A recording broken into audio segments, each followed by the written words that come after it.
Hello students, very good morning. Welcome to my NB classes. आज मैं आपको अपने इस वीडियो में मैथ्स एस बुक का क्लास 7 चैप्टर 6 जिसका नाम है अलजेब्रिक एक्सप्रेशन, इसका मैं आज आपको एक्सरसाइज 6.1 और साथ में ही एक्सरसाइज 6.2 बताने वाली हूँ। तो उससे पहले आप सभी से ये कहना चाहती हूँ कि आप मेरे चैनल को सब्सक्राइब कर लीजिए और ये बेल आइकन ज़रूर दबाइए, तभी आपको मेरे आने वाले अपकमिंग वीडियोज़ का नोटिफिकेशंस मिल सकेगा। और मुझे कमेंट सेक्शन में भी लिखिए आपको कौन से चैप्टर का एक्सरसाइज चाहिए, मैं कोशिश करूँगी अपने इस चैनल में लाने की। तो चलिए स्टार्ट करते हैं इस चैप्टर का अलजेब्रिक एक्सप्रेशन का एक्सरसाइज 6.1।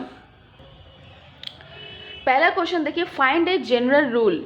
यहाँ पर एक पिक्चर था, वो आप अपने बुक से देख लीजिए। उस पिक्चर में मैच स्टिक से कुछ फिगर्स बने हुए थे, figure A, figure B, figure C. ठीक है, तो मैंने फिगर नहीं बनाया है, तो आप वो बुक से देख लीजिए। यहाँ पर आपको जनरल रूल बनाना है खुद से।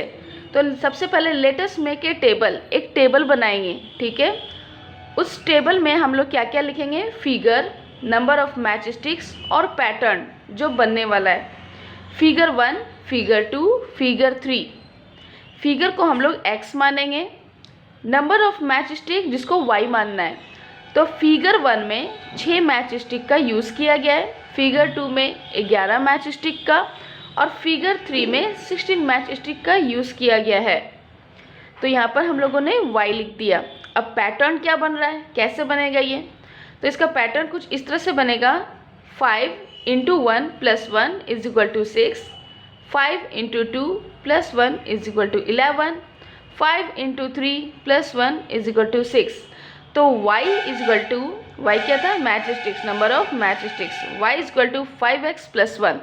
तो पैटर्न कुछ इस तरह से बनने वाला है। नेक्स्ट क्वेश्चन बढ़ते हैं, उससे आपको और भी क्लियर हो जाएगा। Find a general rule for the number of line segments. यहाँ पर आपको जनरल रूल निकालना है। सेम वही क्वेश्चन है, थोड़ा सा बस फिगर डिफरेंट है और उसका पैटर्न डिफरेंट है, उसी वजह से। तो find a general rule for the number of line segments. Figure A, figure B, figure C दिया हुआ है। यहाँ पर देखिए फिगर ए में 4 लाइन सेगमेंट्स का यूज़ किया गया है, फिगर बी में 7 लाइन सेगमेंट है, फिगर सी में 10 लाइन सेगमेंट है। तो सॉल्यूशन क्या है, late us make a table. सबसे पहले तो हम लोग टेबल बनाएंगे। ठीक है, तो यहाँ पर देखिए मैंने टेबल बनाया हुआ है, आप ध्यान से देखिए और समझने की कोशिश कीजिए कि पैटर्न कैसे बन रहा है। आपको यही पैटर्न बनाना है और यही पैटर्न आपको आगे यूज़ करेगा। ठीक है, तो फिगर x है, फिगर को x मान लेना है, नंबर ऑफ लाइन सेगमेंट्स और पैटर्न। फिगर देखिए 1 जो कि 1 फिगर है, फिगर 2 ये, फिगर 3 ये। ठीक है, फिर से देखिए फिगर 1 ये, फिगर 2 ये, फिगर 3 ये। ठीक है, फिगर 1 में 4 लाइन सेगमेंट्स है, 2 में 7 लाइन सेगमेंट है, 3 में 10 लाइन सेगमेंट है। इसको x और y हमने माना है, यानी कि फिगर को x और लाइन सेगमेंट को y माना है। तो पैटर्न क्या फॉलो कर रहा है, 3 × 1 + 1 = 4, 3 × 2 + 1 = 7, 3 × 3 + 1 = 10 और y = 3x + 1। ये ऐसा पैटर्न फॉलो कर रहा है। ये 1 क्या है, यहाँ पर ध्यान दीजिएगा, 1 जो है फिगर है, x है, मतलब देखिए 3x है ना, तो x क्या है, फिगर। ठीक है, और ये क्या निकल जाएगा, नंबर ऑफ लाइन सेगमेंट्स। इसी तरह से बहुत सारे बड़े बड़े क्वेश्चंस को सॉल्व किए जाते हैं इस जनरल रूल से। ना लुक इट हियर 2 का B, let us make a table. इसमें भी यहाँ पर मैंने फिगर बना दिया है। तो देखिए यहाँ पर ये फिगर है, इस फिगर में 4 लाइन सेगमेंट, इस फिगर में 8 लाइन सेगमेंट्स का यूज़ हुआ है और इस फिगर में 12 लाइन सेगमेंट्स। तो सबसे पहले हम लोग टेबल बनाएंगे। यहाँ देखिए मैंने टेबल बनाया हुआ है।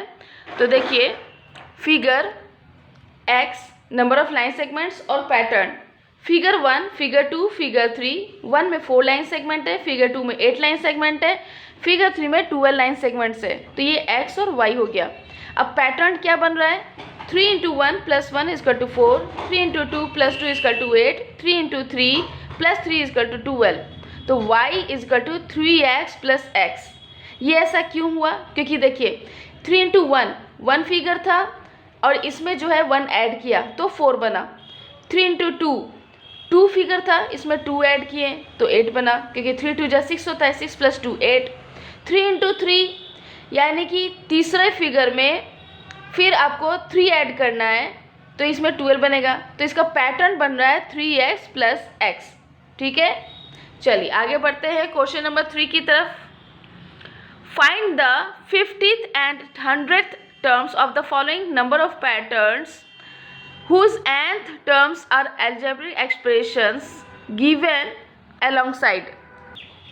तो यहाँ पर देखिए आप नंबर ए में 4, 8, 12, 16, 20 यहाँ पर 4n तक दिया हुआ है, यानी कि 4n ये आपका जनरल रूल है, यानी कि ये पैटर्न दे चुका है आपको। यहाँ पर ये आपको पैटर्न, जो आप पैटर्न बना रहे थे ऊपर, जो फॉर्मूला निकाल रहे थे जनरल रूल, तो ये आपका पैटर्न दिया हुआ है।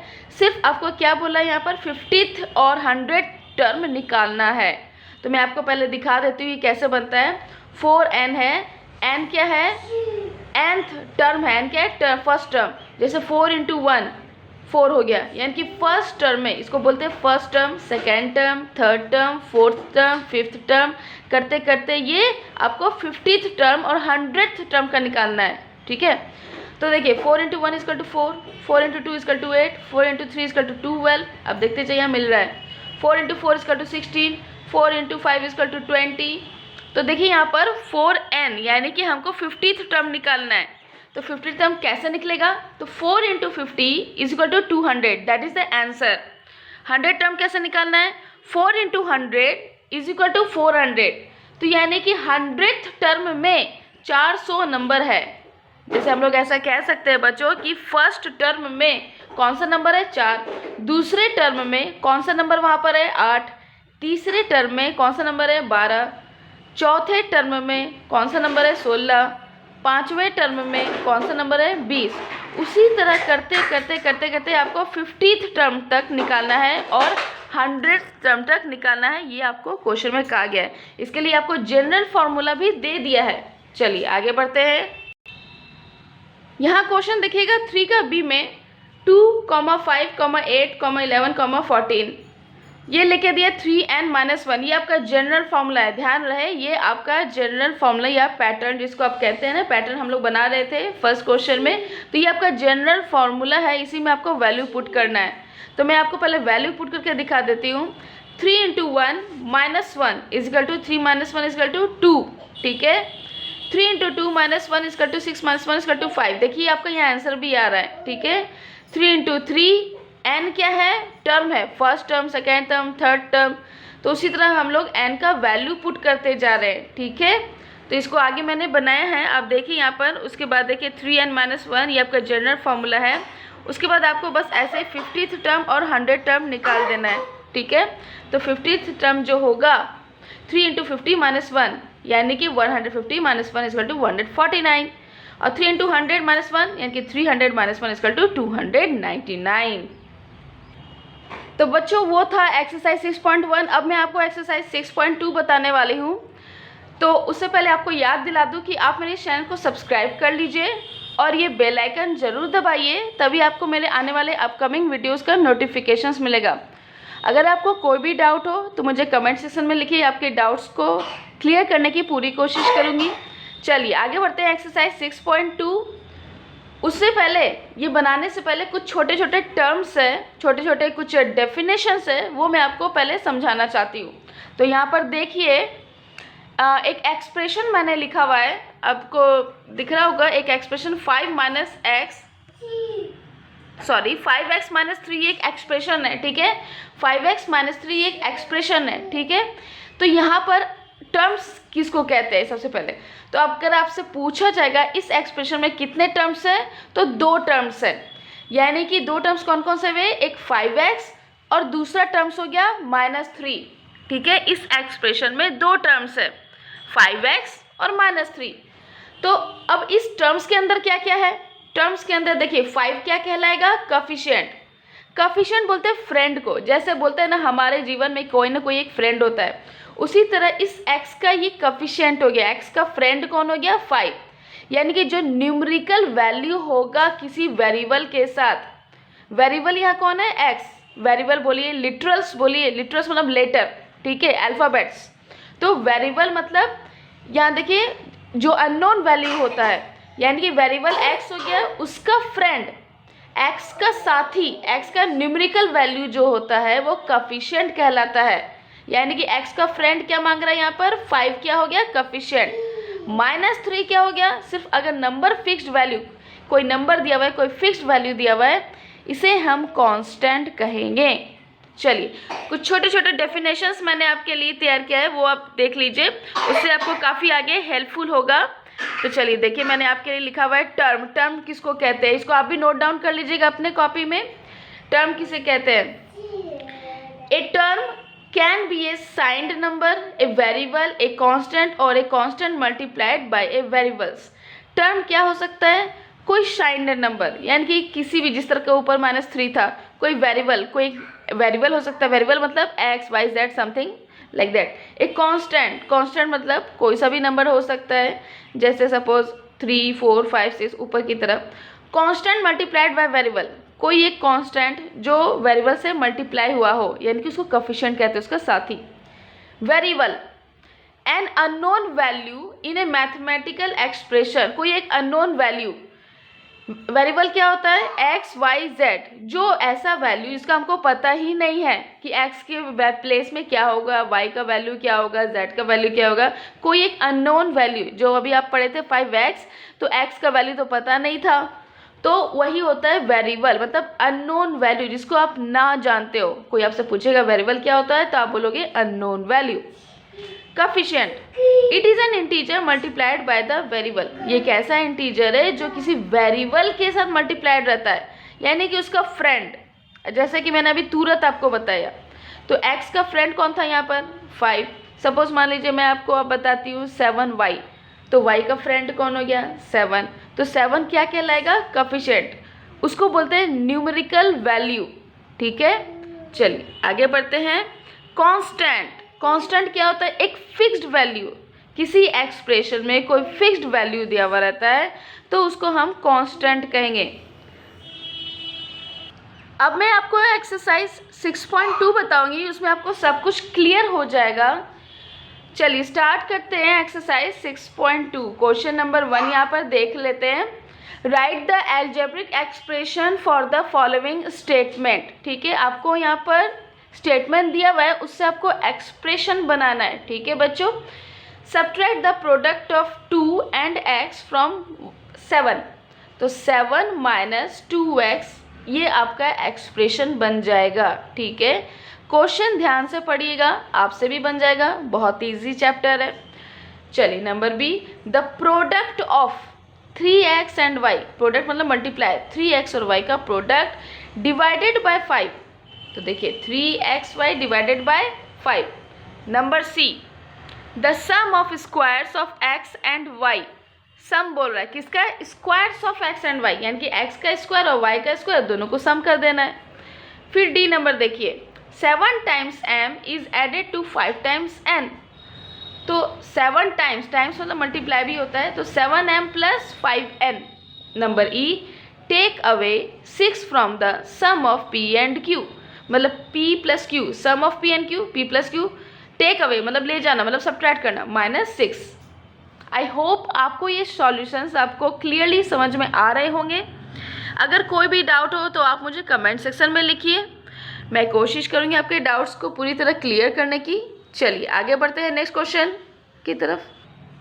इस क्वेश्चन में आपको क्या करना है, draw a tree diagram to represent the terms and factors of the following algebraic expressions. आपको एक एल्जेब्रिक एक्सप्रेशन दे दिया गया है, आपको यहाँ उससे ट्री डायग्राम बनाना है। तो ट्री डायग्राम होता कैसा है, तो देखिए काफ़ी इजी है और बहुत ही मज़ेदार है, काफ़ी अच्छा लगता है बनाने में। तो देखिए यहाँ पर एक्सप्रेशन मैंने लिख दिया है, एक्सप्रेशन, इसका टर्म्स, इसमें 3 टर्म्स है बच्चों, 1 2 3, 3a² -b और 2, ये 3 टर्म्स कहलाए। मैंने आपको डेफिनेशन भी दिया था पहले। फैक्टर्स देखिए, 3a² में कितने फैक्टर्स है, 3, 3a -b में 2 फैक्टर है, एक तो -1 और एक b। ठीक है, इसके 2 फैक्टर्स होंगे, -1 और b। 2 का फैक्टर 2 ही होगा, इसलिए मैंने 2 लिख दिया है। चलिए आगे बढ़ते हैं फैक्टर ट्री में b की तरफ। यहाँ पर देखिए बी नंबर में, यहाँ पर एक्सप्रेशन दिया हुआ है आपके क्वेश्चन में 4p + 3q। इसका देखिए एक्सप्रेशन हो गया, टर्म्स इसमें दो हो गए, 4p और 3q, दो टर्म्स हो गए। फैक्टर्स कौन कौन से हो गए 4p के, 4 और p, 3q के फैक्टर्स 3 और q। Now come to number C. यहाँ पर देखिए ये एक्सप्रेशन दिया हुआ है x square Y square minus X Y minus 2y। ये एक एक्सप्रेशन है, इसको इसमें कितने टर्म्स है, 3 टर्म्स है, 1 2 3। यहाँ पर देखिए मैंने ड्रॉ किया हुआ है, इसको आप कॉपी में भी नोट डाउन कर लो और आप खुद से भी बना सकते हो। तो देखिए एक्स स्क्वायर वाई स्क्वायर में 4 फैक्टर्स है, इसमें 3 फैक्टर्स निकले और इसमें 2 फैक्टर्स निकले। ठीक है, तो इस तरह से आपको ये फिगर बनाना है, ट्री डायग्राम, इसको ट्री डायग्राम कहते हैं। तो ये आप बनाओगे अपने कॉपी में। चलिए आगे बढ़ते हैं क्वेश्चन नंबर 3 की तरफ। Identify the terms which contain p and right the coefficients of p in the following expression. इसमें क्या करना है, एक एक्सप्रेशन दिया हुआ है, इसमें आपको ये बताना है कि कौन से टर्म में p छुपा हुआ है और p का कोएफिशिएंट कौन है। कोएफिशिएंट मतलब फ्रेंड, मैंने जैसे पहले भी बताया था, कोएफिशिएंट मतलब उसका फ्रेंड कह लो, ठीक है, साथी। तो term which contain p, 5p है क्योंकि ऐसा इस टर्म में p है। कोएफिशिएंट ऑफ p का कोएफिशिएंट कौन था 5, p का साथी कौन है यहाँ 5। चलिए बी नंबर में बता रही हूँ आपको अब। 7pq plus p square, term contain p, वो टर्म कौन सा है जिसमें p है। तो 7pq और p स्क्वायर दोनों में ही p है। कोएफिशिएंट ऑफ p का साथी कौन कौन है, इसमें अगर हम देखें इस टर्म में p का साथी 7q है, इसमें p का साथी p ही है। ठीक है, चलिए आगे बढ़ते हैं नंबर सी की तरफ। सी नंबर क्वेश्चन देखिए, 6pq minus 3pr plus 6pq square, term which contain p, इसमें भी p है, इसमें भी p है, इसमें भी p है, तीनों में ही p था। कोएफिशिएंट ऑफ p, कोएफिशिएंट मतलब साथी, p का साथी कौन कौन है, यहाँ पर देखिए p का साथी 6q है, p का साथी माइनस 3r है, p का साथी 6q स्क्वायर है। आई होप आपको ये क्वेश्चन भी समझ में आ गया होगा। Now come to question number 4. Write the numerical coefficients of the terms other than constants in the following expressions. बोलता है आपको न्यूमेरिकल कोएफिशिएंट लिखना है। मैंने आपको पहले भी बताया था न्यूमेरिकल कोएफिशिएंट क्या होता है, फिर से आप देख लीजिए, एक्सप्रेशन यहाँ दिया हुआ है। अब देखिए pq माइनस 1 में न्यूमेरिकल कोएफिशिएंट कौन सा हुआ, यहाँ पर न्यूमेरिकल कोएफिशिएंट हो गया इसका pq का 1 हो गया। ये -1 मत समझना आप, -1 कांस्टेंट हो जाता है बच्चों। ये -1 जो है ये फिक्स्ड वैल्यू है ना, तो -1 जो है ये कांस्टेंट हो गया। आपको कांस्टेंट नहीं लिखना, ये कांस्टेंट नहीं है, ध्यान रखिए। pq के साथ 1 मल्टीप्लाइड है, ये छुपा हुआ है, ये इनविजिबल है, ये दिख नहीं रहा है। ठीक है, तो 1 इंटू pq, तो इसीलिए 1 क्या हो गया न्यूमेरिकल कोएफिशिएंट। फिर से सुन लीजिए, -1 कांस्टेंट है, यहाँ बोल दिया अदर देन कांस्टेंट, कांस्टेंट नहीं लिखना है। तो pq के साथ 1 मल्टीप्लाइड है, तो वही 1, pq का साथी कौन है यहाँ पर 1, जो इनविजिबल है, जो नहीं दिख रहा है, वही हो गया numerical coefficient. B number 2y square plus 6, मैंने क्या बोला था न्यूमेरिकल कोएफिशिएंट मतलब y स्क्वायर यानी ये क्या है वेरिएबल, उस वेरिएबल का साथी कौन है 2, वही हो गया numerical coefficient. -xy plus 3x square Y square, इसमें दो न्यूमेरिकल कोएफिशिएंट है, एक तो -1 और एक क्या हो गया 3, क्योंकि 1 तो इसमें हिडन है। ठीक है, तो -1 और 3 क्या हो गया न्यूमेरिकल कोएफिशिएंट। चलिए आगे बढ़ती हूँ 5 की तरफ। 5 नंबर क्वेश्चन में देखिए क्या लिखा हुआ है, ये भी बहुत ईजी, बहुत ही आसान चैप्टर है बच्चों, आप इसे घबराइएगा नहीं, आसानी से आप समझ जाओगे। चलिए यहाँ पर देखते हैं, identify the like terms in the following expression. अब बच्चों आप पूछोगे कि लाइक टर्म्स होता क्या है, तो मैं बता देती हूँ, लाइक टर्म्स उसको बोलते हैं जिसका सेम वेरिएबल और सेम पावर होना चाहिए, मतलब पावर भी सेम होना चाहिए। ठीक है, यहाँ क्वेश्चंस कुछ दिया हुआ है, देखिए यहाँ पर, ठीक है, मैंने उतार दिया क्वेश्चंस। तो देखिए लाइक टर्म्स क्या हो गया यहाँ पर, जिसका सेम वेरिएबल और सेम पावर होगा, वेरिएबल भी सेम, मतलब पहला में देखिए अगर 8p square minus p square है तो दोनों p होना चाहिए, दोनों का वेरिएबल सेम होना चाहिए और दोनों का पावर भी सेम होना चाहिए। पावर भी देखिए दोनों सेम है। ठीक है, इसका भी स्क्वायर है, इसका भी स्क्वायर है। 2 नंबर देखिए, इसमें भी q है, इसमें भी q है, इसमें भी q है, पावर भी सबका सेम है। 3 देखिए, इसमें भी सेम वेरिएबल है, पावर भी सबका सेम है 1 1। इसमें भी देखिए 4 नंबर में PQ पावर भी सबका सेम है। तो लाइक टर्म्स किसको कहते हैं? Same variable and same power. याद रखिएगा, same variable and same powers. तो T यहाँ पर भी है, यहाँ पर भी T है, पावर भी सेम है। तो ये सभी को हम लोग क्या कहेंगे? Like terms. चलिए क्वेश्चन नंबर 6 की तरफ। Identify the following as like और अनलाइक टर्म्स। आपको यहाँ बताना है कौन सा लाइक टर्म्स है, कौन सा अनलाइक टर्म्स है। लाइक टर्म्स तो अभी मैंने आपको बताया है, जिसका सेम वेरिएबल और सेम पावर होगा। तो इस क्वेश्चन में 4 एक्सप्रेशंस दिए हुए थे, जिसमें से 2 लाइक टर्म्स निकल गए और 2 अनलाइक टर्म्स निकल गए। तो देखिए यहाँ पर भी PQ है और पावर जो है सेम है, तो इसीलिए ये दोनों एक्सप्रेशन लाइक टर्म्स में आ गए। और ये दोनों का देखिए पावर भी अलग अलग है, और इसका वेरिएबल y है, इसमें वेरिएबल है ही नहीं y। इसमें भी देखिए x ऊपर है, y नीचे है, तो ये दोनों हो गए अनलाइक टर्म्स। ठीक है, ये लाइक टर्म्स, ये unlike terms. Now come to question number 7। Classify the following algebraic expressions as monomials, binomials and trinomials. Monomials होता है जिसमें फर्स्ट टर्म हो, बाइनोमियल्स मतलब वैसे एक्सप्रेशन जिसमें 2 टर्म्स हो, ट्राइनोमियल उसको बोलते हैं वैसा एक्सप्रेशन जिसमें 3 टर्म्स हो। ठीक है, तो यहाँ पर आप देखिए, मैंने आपको यहाँ पर लिख के दिखाया हुआ है, सब कुछ बना के दिया हुआ है, काफ़ी इजी है। वह सारे एक्सप्रेशंस आपके क्वेश्चंस में दिए हुए थे, तो मैंने सबको अलग अलग करके यहाँ पर लिख दिया है। फर्स्ट टर्म वाले इधर है, यानी कि जिसको मोनोमियल कहते हैं। 2 टर्म वाले देखिए, इसमें 2 टर्म है, इसमें भी 2 टर्म है, इसमें भी 2 टर्म है। किसी भी टर्म को, 2 टर्म को प्लस या माइनस से अलग किया जाता है। ठीक है, फिर से सुन लीजिए, किसी भी टर्म्स को प्लस या माइनस से अलग किया जाता है। ठीक है, तो इसमें 2 टर्म हो गए।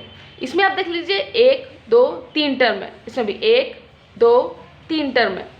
किसी भी टर्म को प्लस या माइनस से अलग किया जाता है। ठीक है बच्चों, तो मोनोमियल मतलब फर्स्ट टर्म वाले एक्सप्रेशन, बाइनोमियल मतलब 2 टर्म्स वाले एक्सप्रेशन, ट्राइनोमियल्स मतलब 3 टर्म्स वाले एक्सप्रेशन।